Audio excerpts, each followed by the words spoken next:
Anak, kamusta na kayo dyan? Sana mabuti ang lagay niyo dyan ng ate mo. Okay naman po kami, ma. Kayo po. Mabuti naman dito kahit mag-isa. Pero matanong ko lang sana kung makakarating ka ng Pasko. 24 sana bago mag-bisperas. Gusto ko magsama-sama tayo ngayon, lalo na't ngayon wala na sa poder ko si Joe. Titignan ko po, ma. Tatanungin ko po si ate. Ganun ba?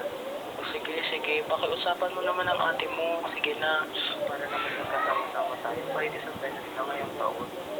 Opo, ma. Kakausapin ko po siya. Salamat. Ingat ka dyan lagi, ma. Ingat ka rin. Miss na miss ko na kayo. Jack, ate, nag-iingat ka na. Importante ba? Hindi naman sa akin, pero kailangan kasi personal eh. Sige na. Ano bang pinunta natin dito? About kay mama. Diba sabi ko, ayoko na makialam sa kanya. Hindi ba sapat na pinadala nating pera sa Pinas? Ano? Ano po bang pinapauwi niya lang tayo ng Pinas? Kahit ngayon lang, pagbigyan na natin. Janet, nagpapaawa na naman sa'yo matanda na yan. Hindi ka ba nadadala? Inuuli niya na naman yung pagkasinungaling niya sa atin. Ate, kailangan din natin magpatawad. Don't you want to set yourself free from all this burden you're carrying? Alam ko marami kang kinikim-kim na galit, pero she also deserves a second chance. And for what? Para maisahan niya na naman tayo. You know me so well, and alam mo na up until now, nasasaktan pa rin ako.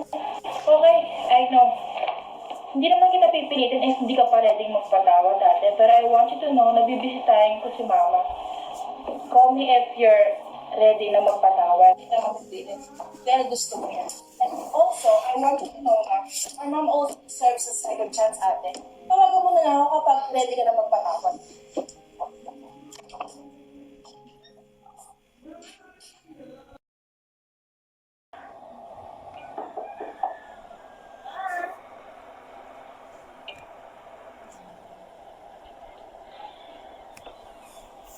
Gusto na pag-alam sa akin. Namiss kita na. Upo ka muna.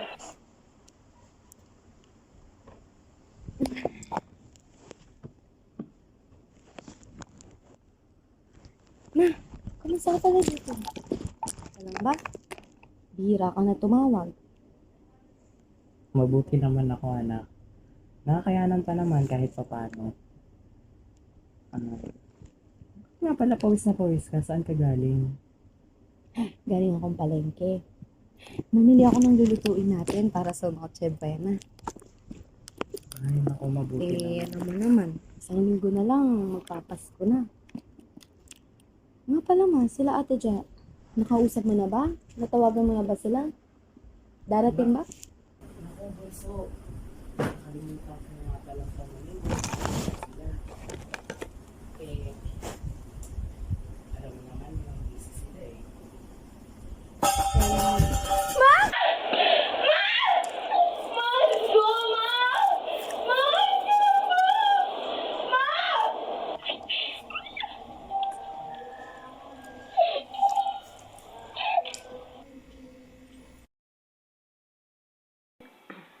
How are you feeling as of late, Ma'am Feli? Sa totoo lang, Dok, madalas sumakit yung ulo ko. Tapos, nahihirapan akong huminga. Tapos, madalas din akong mahilo. Ngayong linggo nga lang 2 beses na akong nahimatay. Sa totoo lang, hindi naman ako magpapacheck up kung hindi ako nag-aalala sa mga anak ko. Ayoko kasing umuwi yung gitna akong anak ng baka wala na ako eh. So with that being said, have you been taking meds lately? Wala naman po, Dok, bukod dun sa maintenance na dinadala ng bunso ko linggo-linggo. Alright. And when did all of this start? siguro mag-iisang buwan na nung, nung nagsimula. Nung una, inuubo lang ako, Dok, pero kumakailan lang eh. Madalas na akong mahimatay. Dok, tulungan mo. With that being said, Ma'am Feli, I'm going to have to run a few tests on you to check your condition. So please follow me.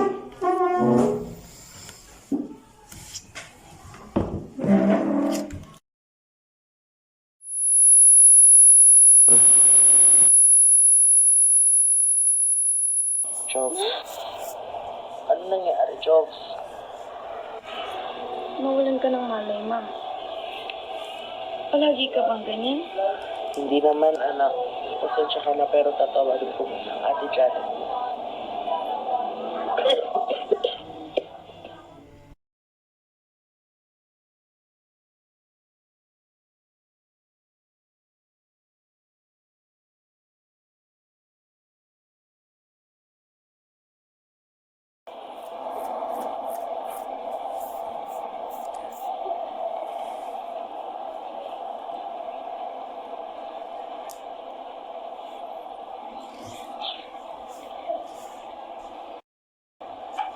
Oh, Janet. Tutuloy ba kayo sa business na natin mo? Nakausap mo ba siya?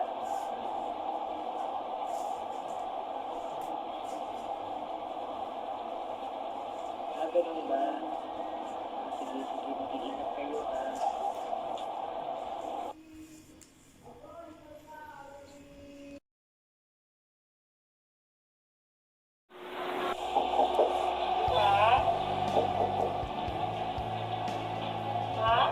Ma? Ma?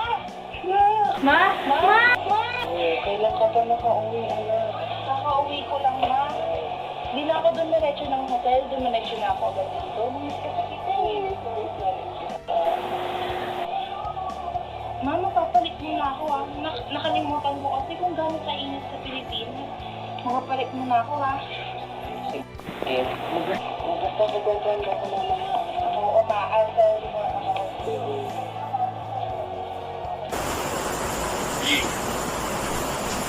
So yun ma, puro work lang naman ganap ko sa Australia eh.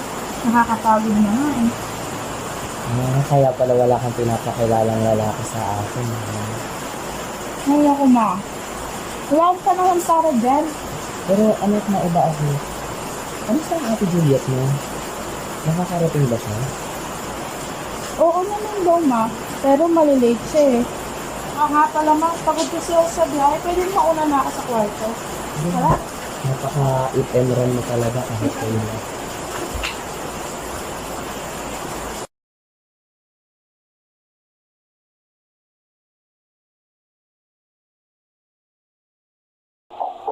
Yeah, I'm here. Ate, you made it. What? May Oh, anak. Nandiyan ka na pala. Sandali lang, nagluluto pa kasi ako eh.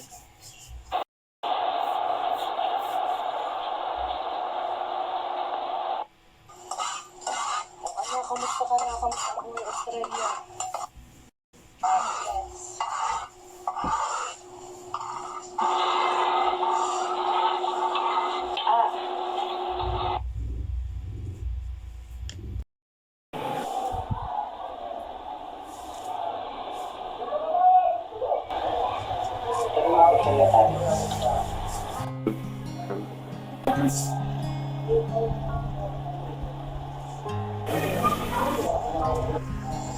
Panginoon, maraming salamat at binigyan mo pa ako ng isa pang pagkakataon upang makasama ang pamilya nito. Upang magkasalo-salo sa araw ng iyong pagkabuhay. Maraming salamat at binigyan mo pa ako ng oras upang makasama sila. Maraming salamat dahil hinayaan mo makauwi ng ligtas ang aking mga anak na si Janet at Julie. Ikaw ang aming pagpupurihan. Maraming salamat. Amen. Tara, kain na tayo. Tari ng kamay. Eh,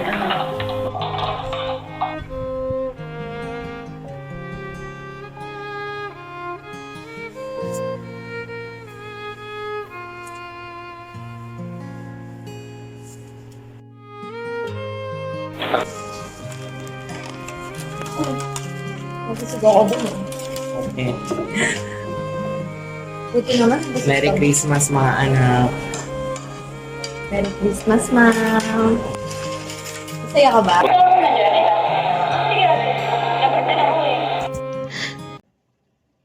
Nalaman kong may sakit si mama ate nung pangalawang beses na nahimatay siya. Ate, may sakit siya. Brain cancer. Terminal yung cancer niya, ate. Bakit ngayon mo lang sinabi? Bakit ngayon ko lang nalaman? Ano ito? Bakit sinarili mo lang? Sana sinabi mo agad, di ba? Hindi sana nakapaghanda ako. Hindi yung ganito. Hindi sana matagal na akong nakauwi.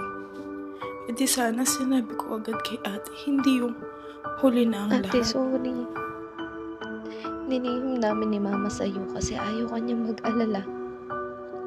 Hiniling niya sa akin na itago sa inyo ni ate. Ate, gusto ko lang na sumaya siya bago siya mawala.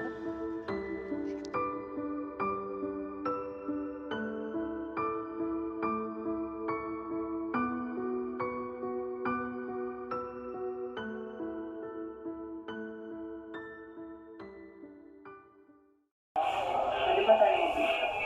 Ano naman? Anak, please. I just want to apologize. Alam mo ba yung hinihingi mo ng pagpapatawad? Kinailangan kong gawin yun. Come on. Ba't nandyan pa yung isa? Ba't kami lang? Ma, alam mo ba yung hirap na dinanas ko doon? Nang wala ka? Nang wala yung pagmamahal at protection mo? Aware ako. Aware ka.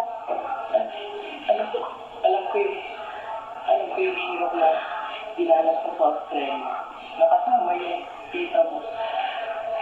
Alam ko, anak. I'm sorry. Ma, huwag ka mo mag-uliyak. Parang kanya. Nasaan dyan nung kailangan ko? Nagmumukha ka lang naman kawawang tupa. Kasalanan ko, anak.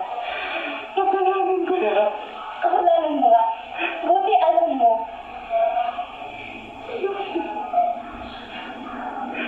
Hindi ko kailangan yan.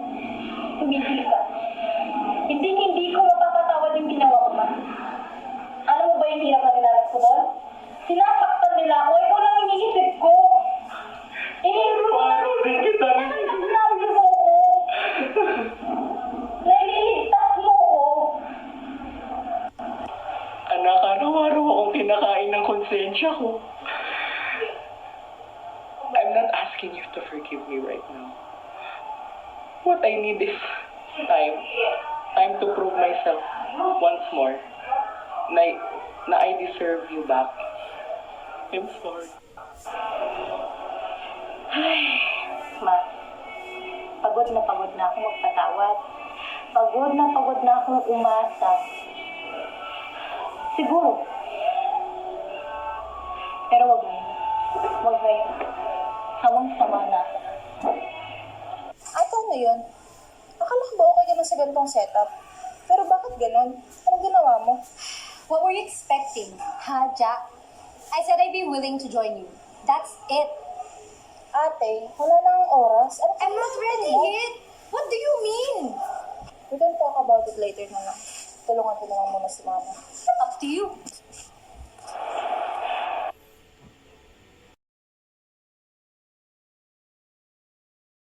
Ate, ate si mama naghihingalo na. Ate, hinahanap ka ni mama, ate. Ate, pumunta ka dito. Hinahanap ka na ni mama. Kunti na lang mo. Parating na si ate mo.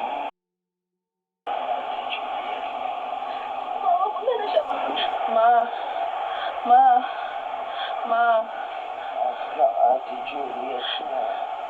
Mapapunta na siya, ma. Asa na Ate Julie? Kapit na siya, ma. Makakapit ka lang, ma. Ma, Asa? Napunta na siya, mama. Sorry, Julie. ma, Nandito na si ate, ma. ma. Ma, Ma. Ma. Ma.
Ma. Ma, gusto kong malaman mong pinapatawad na kita. Pasensya na, ha? Di ko alam. Mahal na mahal kita, ma.